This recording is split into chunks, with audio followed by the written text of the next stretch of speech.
राम राम मंडळी, आमच्या लई भारी रेसिपीमध्ये तुमचं लई भारी स्वागत आहे. अगं ऐकतेस का? माझ्या ऑफिसचे काही फ्रेंड्स येणार आहेत, तर असं काहीतरी नाश्ता बनव. पोहे उपीट असं काही कॉमन नको. या बया, असं म्हणतासा धनी. मग म्या बनवते आज ब्रेड पकोडे. तुमच्या समध्या दोस्तासने आवडतील बघा. मंडळी, हलवाई पद्धतीनं ब्रेड पकोडे, ते पण जरासुद्धा तेलकट नाही, असे घरच्या घरी कसे बनवायचे ते मी दाखवते तुम्हाला. सुरुवातीला आपण ब्रेडमध्ये घालायचा मसाला बनवून घेऊया. त्यासाठी माहीत 4-5 बटाटे उकडून गार करून घेतल्या ती. आता याची साल काढून ह्याला उघडा बाबा करून घ्यायचा आणि आता का नाही ह्याला हाताने कुस्करून घ्यायचा. तुम्ही मॅशर बी वापरू शकता, पण मी इथं थोडं हातानेच कुस्करलं आहे. आता हे बघा, मी असं ह्याला हातानेच कुस्करून घेतलं आहे आणि अगदी व्यवस्थित कुस्करून झालं आहे. आता ह्याचा मसाला बनवून घ्यायचा आहे आपण. आता काय करायचं, गॅसवर एक कढई ठेवायची आणि त्याच्यामध्ये थोडंसं तेल घालायचं. त्याच्यामध्ये अख्खा जिरं, अख्खं धने कुस्करून थोडंसं घालायचं हातावर क्रश करून. जिरे आणि धने जरासे भाजले की त्याच्यामध्ये घालायचा हिंग आणि आलं बारीक करून घातलं आहे मी इथं. आल्यामुळं का नाही चांगली टेस्ट येते. आणि आता हिरवी मिरची बी बारीक करून घातली. आता हे मध्यम गॅसवर आता भाजून घ्यायचं आणि आता थोडंसं हे भाजलं का नाही की मग ह्याच्यामध्ये आपण मसाले घालणार आहे. तर आता हे चांगलं भाजलं, याचा कलर बी बदलला आहे बघा. तर आता ह्याच्यामध्ये घालायची थोडीशी हळद, अर्धा चमचा ह्याच्यामध्ये काश्मीरी लाल मिरची पावडर घालायची, त्याच्याने कलर चांगला येतो.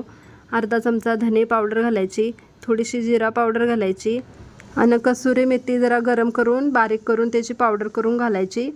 गरम मसाला घालायचा आणि आता हे मसाले आहेत का नाही मंद गॅसवरती भाजून घ्यायचे. गॅस जास्त मोठं ठेवलात तर हे जळून जातील, म्हणून ह्याला मंद गॅसवर भाजायचं. आणि आता आपण जे बटाटे कुस्करून घेतले होते का नाही ते ह्याच्यामध्ये घालायचं. तुम्ही जर जास्त बनवत असाल तर हे मसाल्याचं प्रमाण तुम्ही जास्त वापरा. आता ह्याच्यामध्ये चवीपुरतं मीठ घालायचं आणि बारीक चिरलेली कोथिंबीर घालायची आणि आता हे व्यवस्थित असं मिक्स करून घ्यायचं.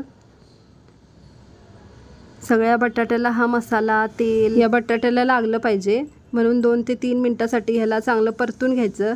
आणि मसाला आणि बटाटे चांगले भाजले का नाही की त्या स्टफिंगला चांगली टेस्ट येते. आणि आता हे गार करायला ठेवून द्यायचं.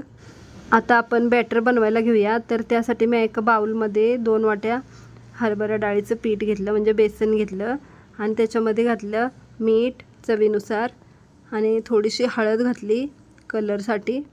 आणि आता कसुरी मेथी ह्याच्यात पण मी थोडीशी टाकली, कारण त्याच्याने ना एक वेगळीच टेस्ट येते. आणि ह्याच्यामध्ये घातलं लाल तिखट, 1 चमचा ओवा घातला आणि थोडासा बेकिंग सोडा घातला. बेकिंग सोडा घातला का नाही की आतपर्यंत चांगलं भाजलं जातं आणि खुसखुशीत होतात, म्हणून मी ह्याच्यामध्ये थोडासा बेकिंग सोडा घातला. कोथिंबीर घातली बारीक चिरलेली आणि आता ह्याच्यामध्ये 1 कप पाणी घातलं आणि आता हे बॅटर बनवायचं. 2 कप बेसनसाठी मी इथं 1 कप पाणी घातलं आणि आता व्यवस्थित मिक्स करून घेते, म्हणजे त्याच्या गुठळ्या होत नाहीत. आणि अजून लागलं तर आपण त्याच्यामध्ये थोडं थोडं करत पाणी घालायचं. आणि हे बॅटर आहे का नाही चांगलं व्यवस्थित असं फेटून घ्यायचं. फेटून घेतलं का ते असं फुसफुशीत होतं. आणि बॅटर जास्त पातळ बनवायचं नाही, जास्त जाड पण बनवायचं नाही. जास्त पातळ बनवलं तर तेल आपलं त्या ब्रेडमध्ये शिरल आणि जास्त जाड बनवलं तर त्याची टेस्ट चांगली येणार नाही. त्यामुळे बॅटर असं मध्यमच बनवायचं आणि ते व्यवस्थित असं फेटून घ्यायचं. आणि फेटून घेतलं की हे 10 मिनटासाठी ह्याला असंच ठेवायचं. आता ह्याची कन्सिस्टन्सी बघा अशा पद्धतीची आहे. आता आपण चटणी बनवायला घेऊया. एका मिक्सरच्या भांड्यामध्ये मी घेतली कोथिंबीर, थोडासा पुदिना घालायचा, त्याच्यानंतर हिरवी मिरची घालायची, 2-3 हिरव्या मिरच्या घातल्या जेवढ्या तिखटपणा पाहिजे त्याच्या हिशोबाने. थोडंसं आलं घातलं आणि भाजलेली चणा डाळ घातली, थोडंसं मीठ घातलं. चणा डाळ नसेल तर शेंगदाणे पण घालू शकता. थोडंसं काळं मीठ पण घातलं मी ह्याच्यामध्ये आणि थोडंसं जिरं घातलं. जिरं थोडं वाटलेलं घातलं आणि त्याच्यामध्ये पाणी घातलं आणि हे आता वाटून घ्यायचं. आणि ही चटणी आहे का नाही ती थोडीशी अशी जाडसरच पाहिजे, म्हणजे दाट पाहिजे, जाडसर नाही दाट पाहिजे. तर आता ही चटणी दुसऱ्या एका बाउलमध्ये आपण काढून घेऊया. ही चटणी जर तुम्ही फ्रीजमध्ये ठेवला तर 2 ते 3 दिवसासाठी राहते. ह्याच्यातच मी थोडंसं टोमॅटो केचप घालते आणि आता हे व्यवस्थित मिक्स करून घेते.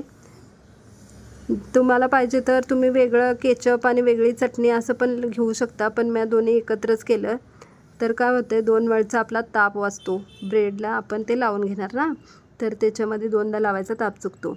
तर इथं मी ब्रेड घेतलं आणि ब्रेडच्या कडा ज्या आहेत त्या थोड्याशा कापून घ्यायच्या.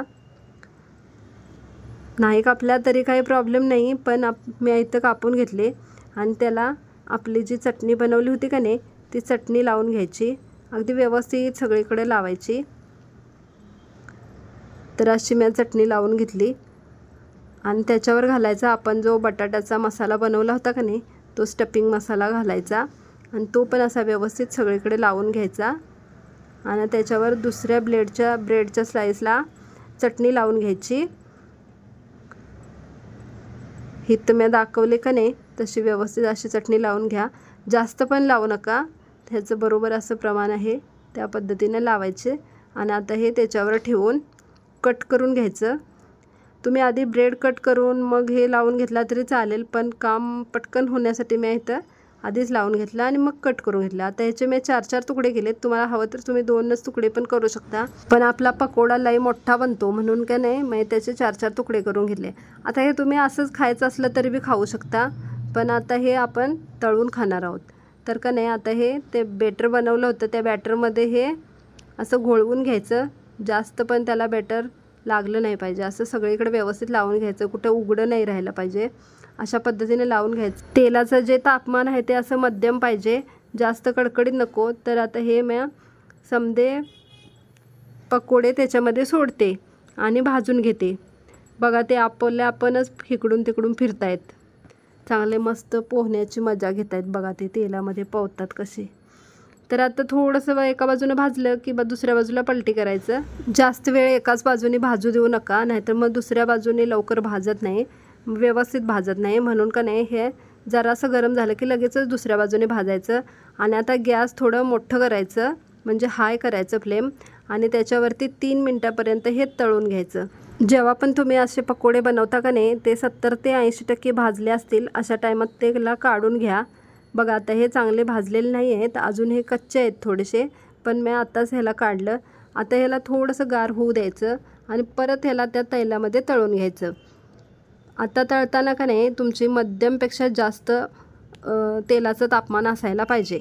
आता समजा तुम्ही सकाळी पकोडे बनवून ठेवला किंवा दुपारी पकोडे बनवून ठेवला आणि पाहुणे जर तुमच्याकडे संध्याकाळी येणार असतील तर त्यावेळेला त्यांना गरम गरम पाहिजे का नको, म्हणून का नाही परत ह्याला तळून घ्यायचं. 80% तळून ह्याला ठेवायचं आणि मग नंतर तुम्ही पाहुणे आल्यानंतर किंवा जेव्हा खायचं त्यावेळेला तुम्ही पूर्ण तळू शकता. आता हे पूर्ण रेडी झाले. ती असं हे थोडं तळून बाजूला ठेवलं आणि नंतर परत तळून घेतलं का नाही की हे तेलकट अजिबात होत नाहीत, शिवाय ते खायच्या टायमाला आतपर्यंत चांगले गरम होते ती. आता हे टोमॅटो केचपसोबत सर्व करायचं किंवा आपण जी हिरवी चटणी बनवली का नाही त्याच्यासोबत बी तुम्ही खाऊ शकता. बघू शकता हे पकोडे कसे सॉफ्ट झाले, ती खूपच छान बनते. ती पाहुणे एकदम खुश होऊन जातील. बघा काय गं बायको, झाली की नाही तुझी तयारी? गेस्ट आले सुद्धा. होय जी धनी, पकोडे एकदम रेडी आहे ती. बघा हे घेऊन जावा आणि तुमच्या दोस्तासनी खाऊ घाला. मंडळी पुन्हा भेटू नवीन व्हिडिओ घेऊन. तवरता राम राम.